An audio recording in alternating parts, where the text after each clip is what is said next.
하나님의 말씀으로 다음 세대를 세우는 대한예수교 장로회 부평교회 붕붕중고등부.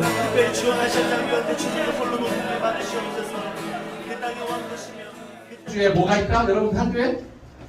방학이 있다. 내일 방학하는 사람 손. 내일 방학 손 내리고, 모레 방학 손 내리고, 수요일 방학 손 내리고, 그 일요일 방학 손. 저요. 안타깝네요.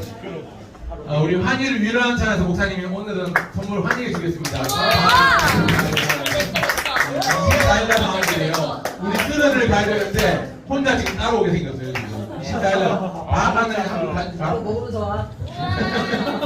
네, 그거 먹으면서 와야 돼. 네. 같이 함께 은혜의 말씀 나누도록 하겠습니다. 오늘의 말씀은요, 이응, 히읗, 이응, 시옷. 뭘까요? 그렇습니다. 요한에서 4장 10절인데요.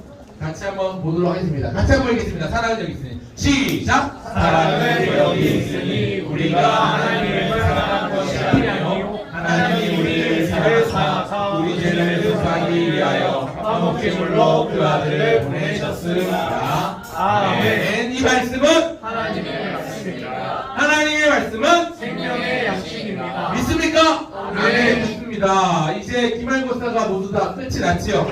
드디어 끝났다. 기말고사. 중일들은 해당상 없습니다만 기말시험 끝. 나는 이제 해방. 그러나 기말시험이 끝났다고 영원히 시험이 끝난 게 아니에요. 다음 학기가 시작 되면 또 중간고사가 시작되고 또 중간고사 끝나고 나면 기말고사가 있겠죠. 그 가운데 우리 고등학생 친구들도 중간에 간 거 아니고 모의고사도 있을 것이고 행평가도 있을 것인데 여러분 그래도 괜찮아요.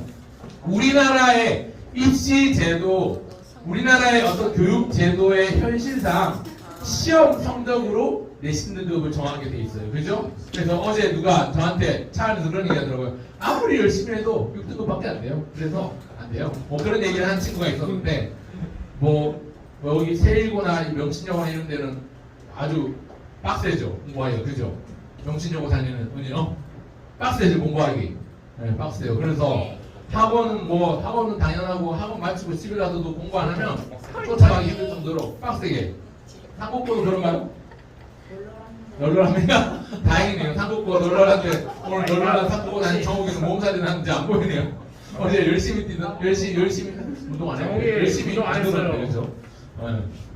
자, 그래요. 어쨌든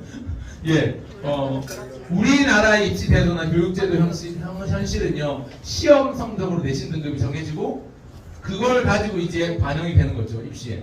등급은 그저 시험 결과일 뿐인데 우리 친구들이 느끼는 숨막힘, 조여움이 뭐냐면 시험 성적이 내신 등급으로 이어지니까 마치 그 등급이 내 인생 등급인 것처럼 느껴질 때가 있다는 거죠. 자, 내신 1등급 있어요? 1등급? 오! 좋아요. 내신 1등급. 박수! 정답은 1등급 아니에요? 그래요. 그래도 괜찮아요. 한가위 1등급이 어디에요? 박수 쳤네 그래도. 야, 좋아요. 오, 좋아요. 지영이 1등급이래요. 지영이. 네? 지영이 1등급이래요. 진짜? 근데 주영이 1등급. 오, 콜. 박수 한번 쳐주세요. 그래요. 공부 잘하는 분이에요. 근데 목사님은요, 공부 잘하는 것보다 더 중요한 게 있다고 오늘 말씀드리려고 합니다. 여러분, 내신 등급이 1등급 못 받으면요, 내 인생 등급이 1등급 못 받은 것 같이 느껴질 때가 있죠.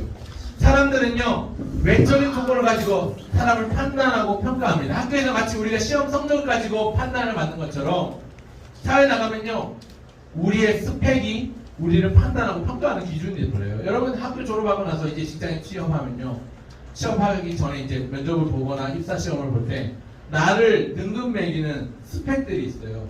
학교는 어디까지 나왔고, 어느 학교 어디까지 나온 것도 어느 학교 어느 등급을 나왔고, 인서울 나왔느냐, 스카이냐, 인서울이냐, 아니면 그냥 저기 서울대 상대냐, 이런 거. 여기서 말하는 서울대 상대는 서울에도 상당히 먼 대학을 상대라고 합니다. 그래서 이런 식으로 평가가 매겨진단 말이에요. 근데 느끼는 것 중에 하나는 우리 지금 취업하는 우리 선생님들 이미 경험하셨겠지만, 대학생들 우리 선생님들도 곧 경험하겠지만, 이런 것들을 스펙을 쌓고 그래서 이걸 가지고 이력서를 내고 회사에 들어가기 위해서 면접을 보고 할 때 마치 스펙을 쌓아 이력서를 만들어 이렇게 나의 감정서인 것 같아요. 마치 저기 한국 도축장에 가면요, 소를 등급을 매겨요. 이건 특등급, 이건 뭐 1등급, 이건 2등급 해가지고 이거는 등급 왜 해가지고 도장을 찍어가지고 그 소들을 나누는 것처럼 등급을 매기면 여러분들에게 다 성적이라는 등급을 매기는 것과 비교할 때가 있습니다. 그런 거 하면 성적만 아니라 외모도 마찬가지예요. 외모도 그저 사람을 판단하는 기준이 되기도 하죠. 키 크고 얼굴 잘생기고 혹은 예쁘면 야, 이 사람은 좋은 사람이다. 한때 붐처럼 여겨졌던 게 뭐냐면 야, 너 참 얼굴 착하게 생겼다 이러면은 진짜 착하게 생겼다는 말이 아니라 예쁘게 생겼다는 말, 착하게 생겼다 이렇게 얘기해요. 요새 남자들에게 있어서 착한 여자는 어떤 여자다? 예쁜 여자다. 뭐 이런 얘기를 할 때가 있었어요. 외모지상주의. 그죠? 이런 것들. 그래서 키 크고 얼굴 잘생긴 남자, 키 크고 얼굴 예쁜 여자들이 최고인. 그래서 이 사람들은 아 진짜 사회를 변화시키는 호감이 반짝반짝 나는 우리 정남희 선생님처럼 예쁜 그런 좋아요. 그런 자부심, 그런 타도가 좋아요. 우리 조세현 선생님처럼 정말 아름다운 외모를 가진 분들도 겸손하시잖아요. 근데 겸손하신데 근데 그렇지 않은 사람들의 경우는 민폐라고 생각을 하죠. 얼굴도 못생겼고 얼굴이 오징어같이 생겼다. 진짜 목사님 나온 배를 보니까 배가 어저께 누가 그러더라고. 윤모 씨가 고깃집 가가지고 목사님 배 나왔어요. 이러면 알고 있는 사실인데 한 번도 망치로 뒷도서를 팡 알고 있는 사실인데 한 번도 확인시키죠. 목사님 배가 3만이요 이러면 아주 3만원 저의 배를 다시 보면서 열심히 그래도 꿋꿋하게 먹었는데 중요한 거 우리의 외모로 우리의 가치가 평가되는 그런 분위기의 시대에 살고 있어요. 인기는 마찬가지죠. 학교에서도요. 인기 있는 애들, 인기 없는 애들 차이가 나죠. 인기 있는 애들은요. 와, 유명해요. 옆 학교에도 소문날 정도로. 그죠? 그런 정도로 인기가 있고 그런 애들은 부럽기도 하고 야 쟤는 뭐가 저렇게 잘나서 저렇게 인기가 많지? 나도 인기 좀 있으면 좋겠다. 나도 예쁜 외모를 받고 싶고 나도 공부 잘하고 똑똑한 머리를 받고 싶고 이런 생각들을 가지게 되죠. 사람들은요 야야입니다. 사람들은 충분히 받을 만한 사랑받고 관심받을 만한 무언가를 가져야 된다고 생각을 해요.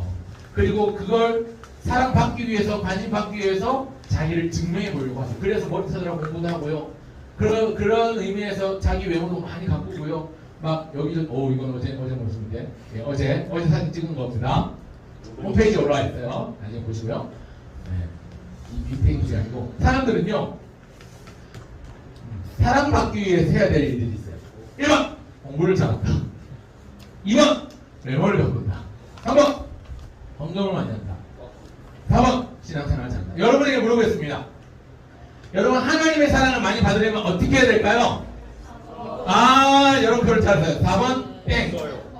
1번, 2번은 당연히 아니에요. 1번, 2번이 정답일 거라고 생각하는 우리 친구들은 없을 거라는 생각이 듭니다. 3번도 헌금 많이 한다고 하나님의 사랑을 많이 받을 수 있을까요? 아니에요. 이거는요. 헌금 많이 하면 교회 재능부 장로님이나 교회 담임 목사님께 사랑을 받을 수 있을지 몰라도 하나님께 사랑을 많이 받는 필요 충분 조건 아닙니다. 그렇다면 정답을 여러분 4번이라고 지목할 건데 목사님은 단언컨대 분명하게 말씀드리면 영상도 녹화하고 있습니다. 나중에 이거 가지고 저한테 이제 찾아오세요.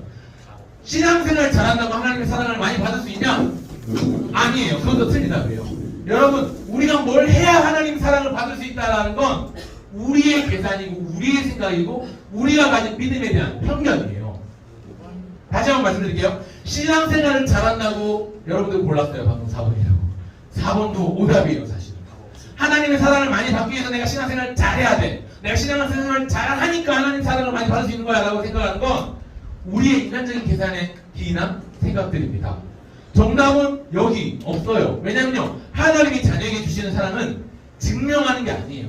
세상 사람들은 우리를 증명하게 만들죠. 내가 얼마나 똑똑한 사람인지, 내가 얼마나 예쁘고 얼마나 잘생기고 얼마나 멋있는 사람인지, 얼마나 능력 있는 사람인지를 증명해 보이라고 요구를 하기 때문에 우리는 스펙을 쌓고 외모를 갖고 성적을 그렇게 올리려고 하고 그렇게 하는 거죠. 그러나 하나님이 우리에게 요구하시는 건요 그런 거 아니에요. 너 헌금 많이 해라 그럼 내가 사랑해줄게. 너 신앙생활 잘해라 그럼 내가 사랑해줄게. 아니에요. 신앙생활 잘 안 해도 사랑 많이 받는 친구들이 있습니다. 왜냐하면요 이 하나님이 자녀에게 주시는 사랑은요 어떤 조건 때문에 주시는 사랑이 아니라 무조건적으로 베푸시는 사랑이기 때문에 그래요. 한번 따라할까요? 무조건. 다시 무조건. 주님이 우리를 향한 당신을 향한 주님 사랑은 무조건이에요. 진짜 무조건적으로 주시는 사랑이에요.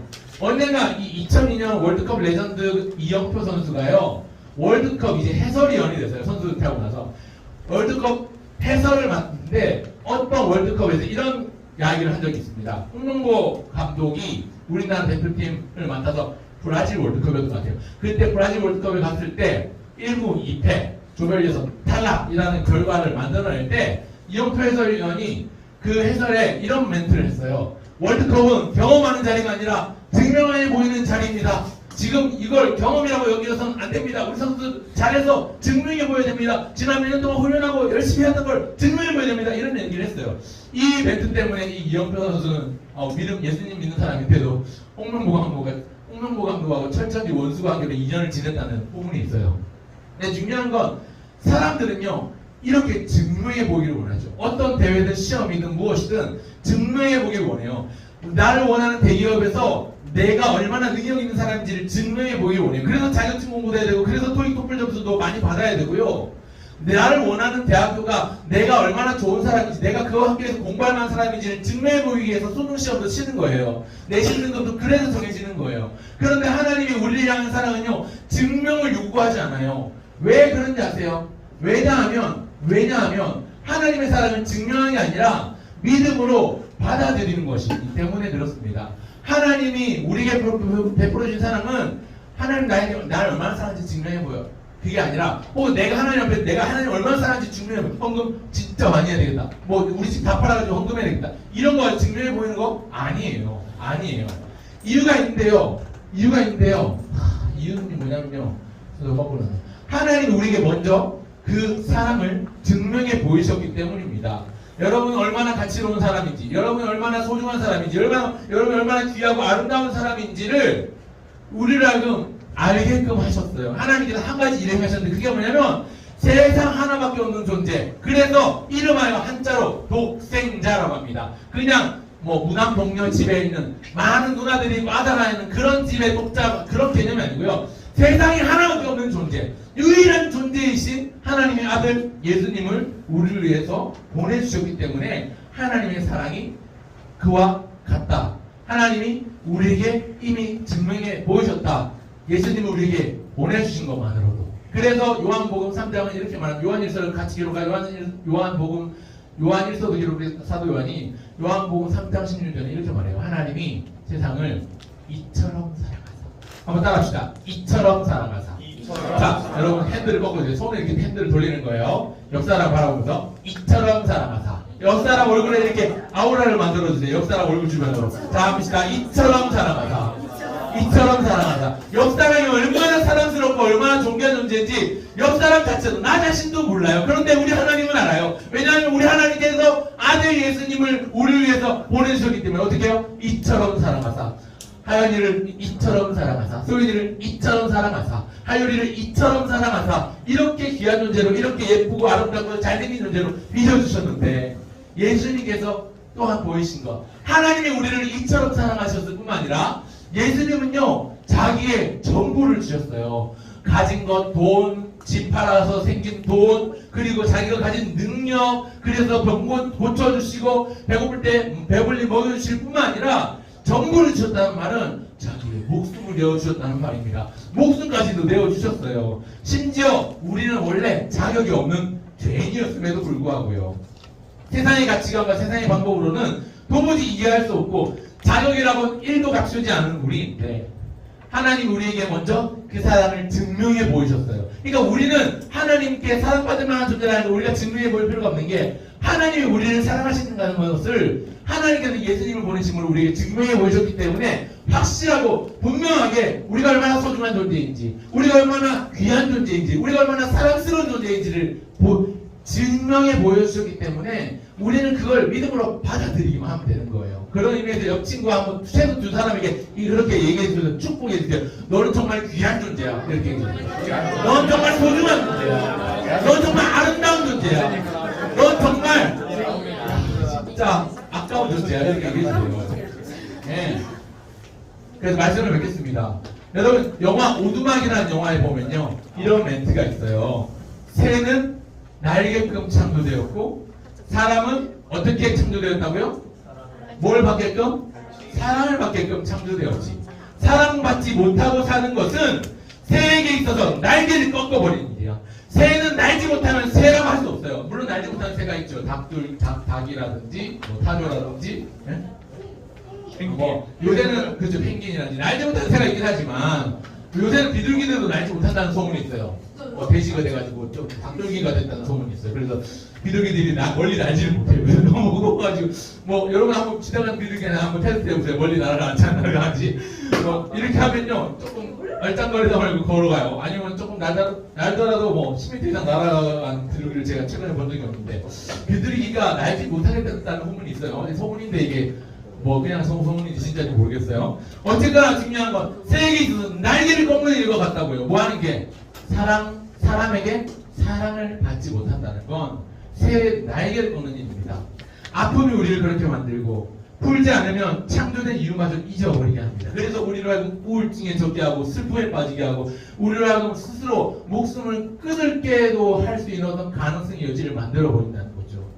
여러분 옆 사람 얼굴 쳐다보세요. 여학생들 예쁘지요? 여학생들 잘생겼죠? 그런 의미에서 얘기해주세요. 잘생겼다, 예쁘다 얘기해주세요. 아름다우십니다. 세는쌤 아름다우십니다. 목사님 너무 잘생겼어요. 아 고맙다. 목사님 잃어버린 별명을 계속 지켜줘서 고맙다. 목사님이 진짜 한때 별명이 잘생긴이었는데 부평이 와서 그게 잊혀져 버렸어. 배가 나와버려가지고 원래 부평이 오기 전에는 목사님 지금보다 16kg 정도 다 갔거든. 그때는 턱선이 날렵했고 옛날 목사님 카톡에 프사 옛날 사진 보면 날렵고 날씬했고 또 연예인 닮았다는 얘기도 들었어.